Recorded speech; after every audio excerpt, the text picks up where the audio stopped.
Bonjour, dans cette vidéo, je voudrais vous donner mes 5 meilleures astuces pour une stratégie de carrière réussie. Ce que j'ai pu constater auprès des personnes que j'accompagne, c'est que la notion de stratégie de carrière est mal comprise et très rarement utilisée. Les personnes ont tendance à mettre en place une recherche d'emploi, à trouver un emploi et à occuper cet emploi.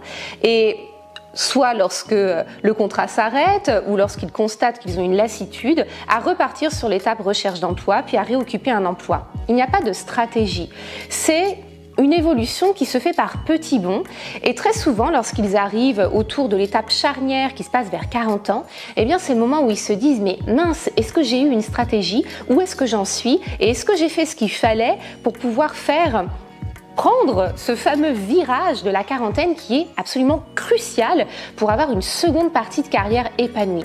Donc les conseils que je vous donne là, ils sont valables lorsque vous êtes dans la première partie de carrière parce qu'il faut tout de suite les utiliser.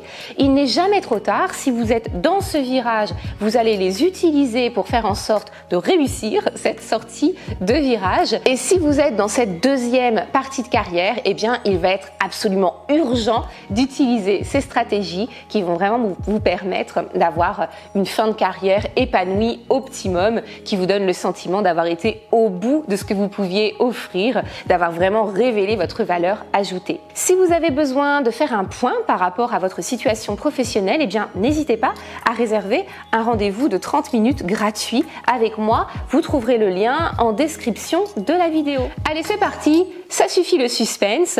On commence avec ces 5 conseils pour une évolution de carrière gagnante. Premier conseil, travaillez votre réseau. Déjà, rares sont les personnes qui mesurent l'importance du réseau en recherche d'emploi. Or, on considère que à peu près 40% des stratégies de recherche d'emploi réussies, 40% des personnes qui retournent en poste ont réussi à le faire avec leur réseau. Et ça, c'est pour les plus jeunes, pour les personnes plus seniors, plus âgées, on peut le dire, ça peut monter jusqu'à 80%. Donc le réseau, il est crucial pendant la recherche d'emploi, c'est déjà assez peu compris, mais surtout le réseau, il est très important de le cultiver, de le travailler dès le début de sa carrière. Quand vous commencez vos premiers stages, quand vous êtes en alternance, vous êtes déjà en train de commencer à développer votre réseau. Restez en contact avec tous vos maîtres de stage, restez en contact avec vos collègues, nourrissez ces liens de manière à pouvoir très simplement les activer au moment où vous en avez besoin. Faites ça étape après étape dans chacune des entreprises au sein desquelles vous allez évoluer et travailler, c'est extrêmement important. Entretenir son réseau, c'est le nourrir. Soyez disponible, rendez des services, soyez présent pour les autres et vous verrez que ce sera beaucoup plus simple de faire en sorte qu'ils soient présents pour vous au moment où ce sera opportun. Nourrir son réseau, c'est faire en sorte qu'il soit le plus vaste possible parce que vous aurez besoin à un moment donné probablement de faire évoluer votre sphère métier et pour ça ce sera intéressant pour vous d'avoir dans votre réseau des personnes qui sont un petit peu éloignées de votre métier. Et donc le deuxième point que je constate qui est fragile au niveau de la démarche réseau chez les personnes que j'accompagne, c'est qu'elles ont tendance à avoir un réseau ultra niché, ultra spécialisé.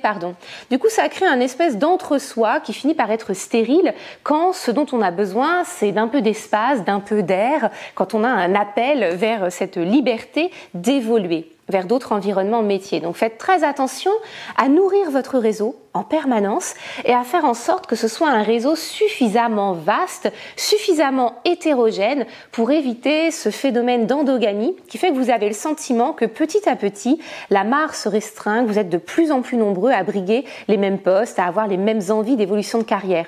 C'est juste que vous vous êtes, malgré vous, mis des ornières et il est grand temps de vous réouvrir l'esprit, de réouvrir votre réseau. Deuxième conseil, qui est en lien avec le premier, eh bien, c'est la formation continue. C'est vraiment essentiel d'être dans une démarche de formation permanente. Et attention, je vais reprendre cette notion d'hyper-expertise du premier point. Faites très attention à ne pas faire que des formations de spécialisation. Pourquoi?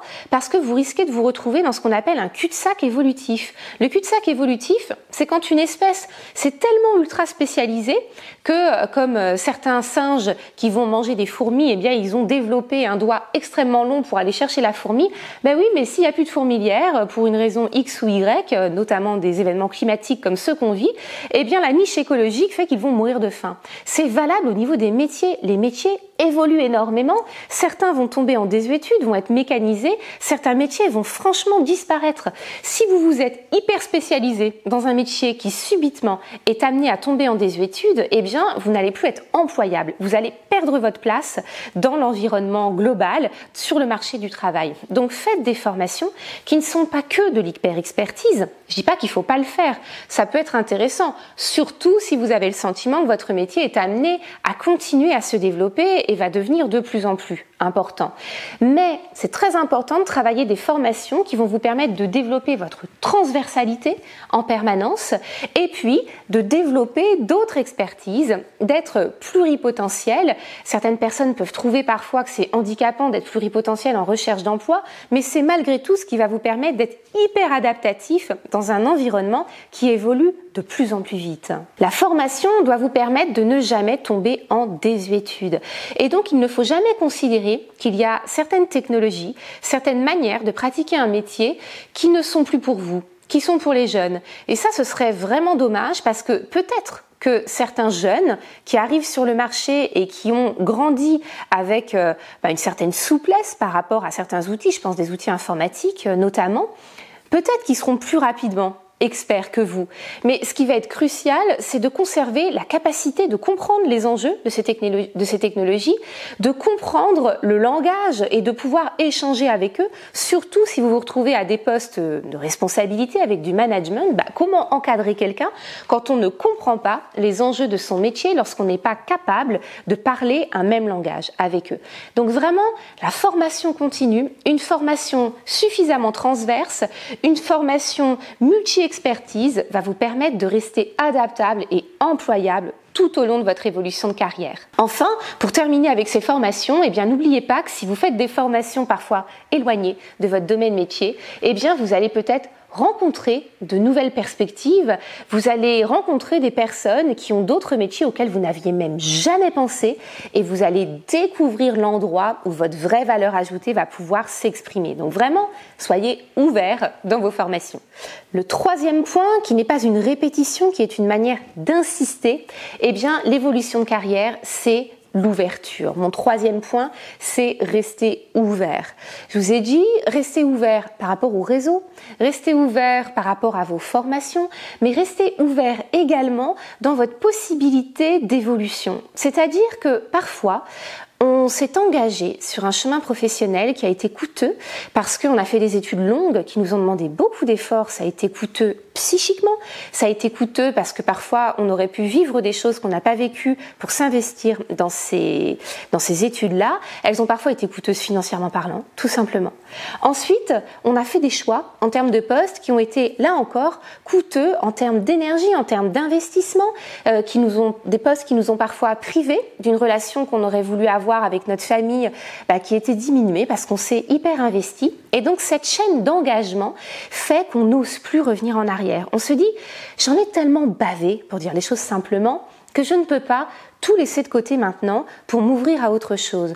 Or, parfois, c'est une manière de vous replier sur vous-même, de vous faire auto-souffrir en ne vous autorisant plus à innover, à vous remettre en question, à vous ouvrir vers d'autres choses. Or, tout ce que vous avez vécu avant, ce ne sera jamais perdu.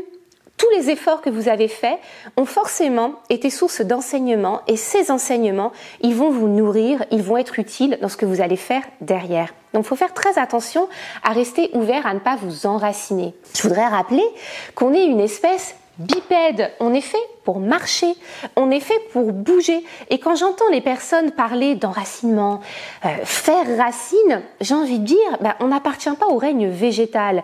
Et c'est la chance qu'on a par rapport aux plantes, c'est que nous, on peut migrer, on peut bouger, on n'a pas forcément besoin du vent pour, comme une graine, nous emmener ailleurs.